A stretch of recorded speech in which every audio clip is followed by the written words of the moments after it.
आदाब नाज़रीन, आप देख रहे हैं एनएन चैनल में हूं अनीस फातिमा। पेश है शामनामा। वजीर श्रीनिवास गौर ने कहा कि कोरोना का सामना करने के लिए जिले महबूब नगर में तमाम तर इंतजाम किए गए हैं। अद्वियात ऑक्सीजन भी ज़रूरत के मुताबिक दस्तियाब है। किसी को परेशान होने की कोई ज़रूरत नहीं है। वजीर एक्साइज, खेल व सकाफती सयाहत डॉक्टर वी श्रीनिवास गौर ने इतवार के रोज़ जिले में एसवीएस अस्पताल में कोरोना वार्ड का मुआयना किया। उन्होंने इमरजेंसी वार्ड का भी मुआयना किया। इमरजेंसी वार्ड में कितने मरीज हैं, उनके साथ किस तरह का सलूक किया जा रहा है और इमरजेंसी मेडिकल ऑफिसर से ऑक्सीजन और दवाइयों वगैरह की तफसीलात के बारे में भी उन्होंने दरियाफ्त किया।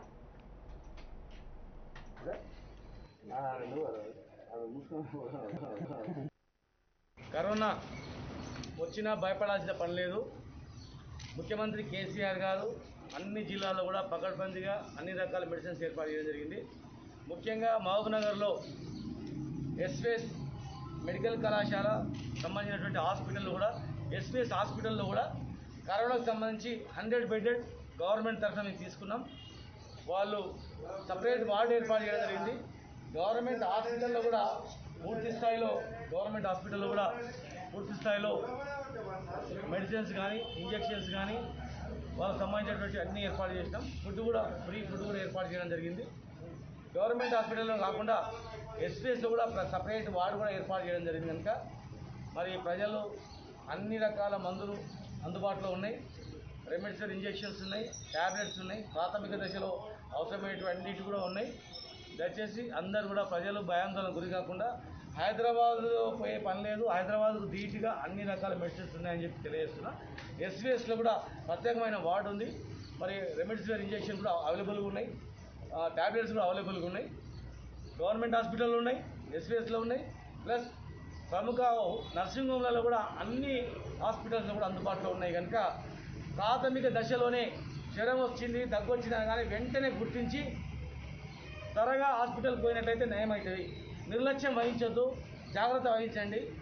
నిర్లక్ష్యం వహిస్తే అది ప్రాణం మీదకి వస్తుంది. ప్రాథమిక దశలో గుర్తించుకున్నట్లయితే ఇమీడియట్గా మనం ट्रीटमेंट तंदर स्टार्ट जैसे। रियासती वज़रा सत्यवती राठौर और के ईश्वर ने ग्रेटर वरंगल इंतखाबात की इंतखाबी मुहिम में हिस्सा लेते हुए मरकजी हुकूमत पर इल्ज़ाम आयद किया कि रियासत की तरक्की में मरकजी हुकूमत का एक पैसा भी शामिल नहीं है। इसके बावजूद वज़ीर आला के चंद्रशेखर राव रियासत में बड़े पैमाने पर फलाही स्कीमात को रूबे अमल ला रहे हैं। रियासती वज़ीर के ईश्वर ने सदर रियासती BJP working parliament B Sanjay पर इल्ज़ाम आयद किया कि मरकज से रियासत को करोड़ों रुपया देने का गुमराह कुन प्रोपेगेंडा कर रहे हैं। उन्होंने बताया कि वज़ीर आला के चंद्रशेखर राव हैदराबाद के बाद वरंगल को आलमी सतह का शहर बनाने के लिए बड़े पैमाने पर इक़दाम करेंगे। इसके लिए अवाम को चाहिए कि वो ग्रेटर वरंगल इंतखाबात में टीआरएस को भारी अक्सरियत से कामयाब बनाए।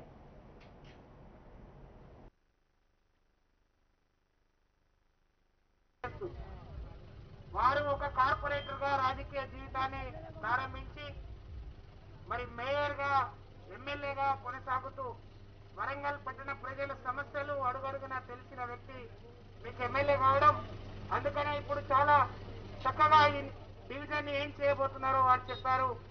గౌరవ శాసనసభ్యులు సోదరులు నరేందర్ గారికి మీ అభ్యర్థి అన్న సహకారంతో కేసీఆర్ గారి ఆశీస్సులతో అభ్యర్థిగా టికెట్ పొంది ఒక సీనియర్ నాయకుడు, నేను ఎప్పటి నుంచి రాజకీయాల్లో ఉన్న అప్పటి నుంచి రవణను చూస్తున్నా, మీ అభ్యర్థిగా రావడం ఒక పేదల కష్ట సుఖాలు తెలిసిన వ్యక్తి. వారిని నిండు మనసుతో దీవించాలని కోరుకుంటూ రవి గారు, సోదరులు నరేందర్ గారు, అనిల్ గారు, చాలా మంది సోదరులు ఇక్కడ అవకాశాలు ఉండి కూడా రవి గారి కోసం ఉపసంహరించుకున్న సోదరులకు సోదరిమణులకు ఇక్కడికి విచ్చేసిన ప్రతి ఒక్కరికి మీడియా మిత్రులందరికీ పేరు పేరున నమస్కారం. ఈ రోజు ఎన్నికల चीफ मिनिस्टर के चंद्रशेखर राव की हिदायत पर 27 अप्रैल से 31 मई तक रियासत के तमाम तालीमी इदारों को तातीलात देने का रियासती वज़ीर तालीम सबिता इंदिरा रेड्डी ने ऐलान किया है। स्कूल्स, जूनियर कॉलेज दीगर को तातीलात देने चीफ मिनिस्टर के चंद्रशेखर राव आज चीफ सेक्रेटरी, प्रिंसिपल सेक्रेटरी, तालीमात महकमा हुक्काम के साथ जायज़ा इजलास के बाद फैसला लिया है। कोरोना की दूसरी लहर की वजह से रियासत में 10वीं जमात के इम्तहानात मनसूख करते हुए 52,1392 तलबा को कामयाब कर दिया गया है। इस तरह पहली जमात से 9वीं जमात के तलबा को प्रमोट कर दिया गया है। 53,79,388 तलबा शामिल हैं। सबिता इंद्रा रेड्डी ने कहा कि 1 जून को तालीमी इदारे कब खुल जाएंगे, हालात देखकर फैसला किया जाएगा। आज तालीमी साल का आखिरी दिन होगा। टीपीसीसी के सदर एन उत्तम कुमार रेड्डी कोरोना मुस्बित पाए गए हैं। उनके कोविड-19 के मुआयने किए गए। वायरस की वजह से वो निमोनिया का भी शिकार हो गए हैं। वो इस वक्त हैदराबाद के AIG अस्पताल में जेर इलाज हैं। यहाँ ये बात काबिल जिक्र है कि उत्तम कुमार का लगभग 10 दिन कबल कोरोना का टेस्ट किया गया, जिसमें उनकी रिपोर्ट मनफी आई थी। इस इन्फेक्शन का पता उस वक्त लगा जब उत्तम कुमार का CT स्कैन किया गया।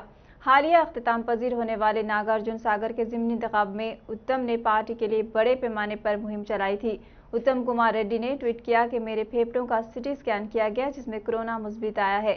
मेरे साथ राब्ते में आने वाले तमाम अफराद कोरोना की तशखीस कराएं और क्वारंटीना में चले जाएं। कांग्रेस के वर्किंग सदर पूनम प्रभाकर ने कहा कि बड़े दुख की बात है कि मुल्क में और तेलंगाना में कोरोना टीके का फुकदान है। ऑक्सीजन वेंटिलेटर ना मिलने से मुल्क में और तेलंगाना में हजारों अफराद की अमवात हो रही हैं। मुल्क की आठ रियासतें हाथ उठा चुकी हैं। आयुष्मान भारत के गुरबा को किस किस्म का फवायद हासिल नहीं हो रहे हैं। तेलंगाना में आरोग्यश्री बंद पड़ा हुआ है। पूनम प्रभाकर ने कहा कि बल्द इंतखाबात के लिए रियासती इलेक्शन कमीशन हुकूमत से इजाज़त हासिल करने के बाद इंतखाबात का नोटिफिकेशन जारी किया है। रियासती हुकूमत बल्द इंतखाबात के जरिए अवाम की जिंदगियों से खिलवाड़ कर रही है। पूनम प्रभाकर ने कहा कि जो अमवात हो रही हैं उस पर मरकजी और रियासती हुकूमत गुरबा के ताल्लुक से संजीदगी का मुजाहरा करें। किस तरह उनकी मदद की जाएगी, इसकी वजाहत करें। ప్రభుత్వం ఎంత అచేతనంగా వ్యవహారం చేస్తూ ఉందో అర్థం చేసుకోవాలి. అదే సందర్భంలో ఏ కరోనా వ్యాధిని అరికట్టడానికి తీసుకోవాల్సిన చర్యలు తీసుకోకపోగా కరోనా వ్యాప్తి అధికం కావడానికి అవకాశం ఉన్న ఎన్నికలు నిర్వహించే విషయంలో మాత్రం ఎక్కడ కూడా ప్రభుత్వం కాంప్రమైజ్ అవుతలేదు. చాలా దురదృష్టకరం. ఈ మున్సిపల్ ఎన్నికలకు సంబంధించి ఎన్నికల కమిషన్ ప్రభుత్వం అభిప్రాయం అడిగిన తర్వాత కూడా ప్రభుత్వం ఎన్నికలు నిర్వహించాలనేటువంటి మాట జరుపుతుందంటే ఇంతకంటే ఘోరమైన విషయం లేదు ఇలా. కాబట్టి వెంటనే ప్రభుత్వం యొక్క విధానాలను ప్రజలు గమనించాలి. ఈ యొక్క కరోనాకు సంబంధించి జరుగుతున్నటువంటి నష్టాన్ని ప్రభుత్వం ఇప్పటికైనా పేదలను ఆదుకోవడానికి తగిన చర్యలు తీసుకోవాలని సందర్భంగా డిమాండ్ చేస్తా ఉన్నాను. రాష్ట్ర ప్రభుత్వం ఈ విధంగా వ్యవహారం చేస్తూ ఉంటుంటే ఒకవైపు బళ్ళు అన్ని గుళ్ళు బంద్ చేసి బార్లు మాత్రం ఓపెన్ చేసి రాత్రిపూట కర్ఫ్యూను పెడుతున్నామని చెప్పి ప్రభుత్వం ఒక వితండవాదం చేస్తూ ఉన్నది.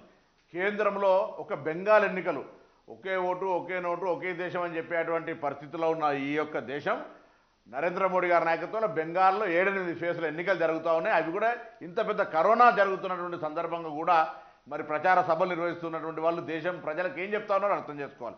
అంటే ఎన్నికలే ముఖ్యం తప్ప ఎక్కడ కూడా కరోనాను నివారించడానికి అరికట్టడానికి PM care fund CM care fund డబ్బులు వసూలు చేయడం తప్ప ఈ దేశంలో ఈ తెలంగాణ రాష్ట్రంలో ఎవరికైనా కనీసం ఒక మాస్క్ అయినా ఉచితంగా ఇచ్చినారని అడుగుతా ఉన్నాం. ఇటువంటి పరిస్థితుల్లో ఈ రెండు ప్రభుత్వాలు గాలి కొదిలేసి అప్పట్లో మొదట చెప్పారు దీపం వెలిగిమని చెప్పారు, లేకపోతే గంట కొట్టమన్నారు. కానీ ఇప్పుడైతే అసలు కనీసం కరోనాకు సంబంధించిన స్ఫూర్తి ఏ విధంగా ఈ చావులు జరుగుతూ ఉన్నాయి, ఎంత పెద్ద ఎత్తున అటాక్ జరుగుతూ ఉంది, ఎంత పెద్ద ఎత్తున మరణాలు జరుగుతూ ఉన్నాయి అనేటువంటి సంబంధం లేకుండా లెక్కలు కూడా లేకుండా ఇలా ఈ ప్రభుత్వాన్ని కోరుతా ఉన్నా ఎన్ని మరణాలు కరోనా పట్ల జరుగుతూ ఉన్నాయి వాటికి సంబంధించినటువంటి విధంగా ఏ విధంగా एक समाजी कारकुन ने गांधी अस्पताल के रूबरू एहतजाज करते हुए कोरोना इलाज को आरोग्यश्री में शामिल करने की CM KCR और KTR से अपील की है। जिले करीमनगर से ताल्लुकने वाले समाजी कारकुन कोटा श्याम कुमार ने कहा कि कोरोना इलाज को आरोग्यश्री में शामिल करने से कई गरीब अफराद के इलाज में सहूलत होगी। उन्होंने अफसोस का इजहार किया कि कई निजी अस्पताल कोरोना इलाज के नाम पर गरीब और मुतवस्सित तबके को लूट रहे हैं और उन्हें मजीद गुर्बत की तरफ धकेल रहे हैं।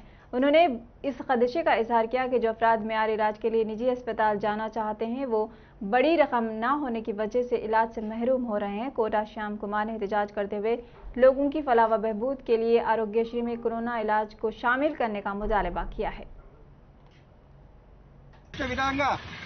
सीएम KCR గారు అండ్ KTR గారు మీరు వెంటనే గాంధీ హాస్పిటల్లో ట్రీట్మెంట్ తీసుకోవాలని నేను తెలియజేస్తున్నాను. అంటే రాజకీయ నాయకులు ఒక విధం, సామాన్య ప్రజలకు ఒక న్యాయమా అని నేను ప్రశ్నిస్తున్నాను. సీఎం గారు ఇంతకుముందు మనకు చెప్పారు, లక్షల కోట్లున్న మంచిదే, కోటాను కోట్లున్న మంచిదే, కరోనా సోకితే ఖచ్చితంగా గాంధీ హాస్పిటల్లోనే ట్రీట్మెంట్ చేసుకోవాలని చెప్పారు. అదే నేను సీఎం గారిని ప్రశ్నిస్తున్నాను, మీరెందుకు గాంధీ హాస్పిటల్కి రావడం లేదు?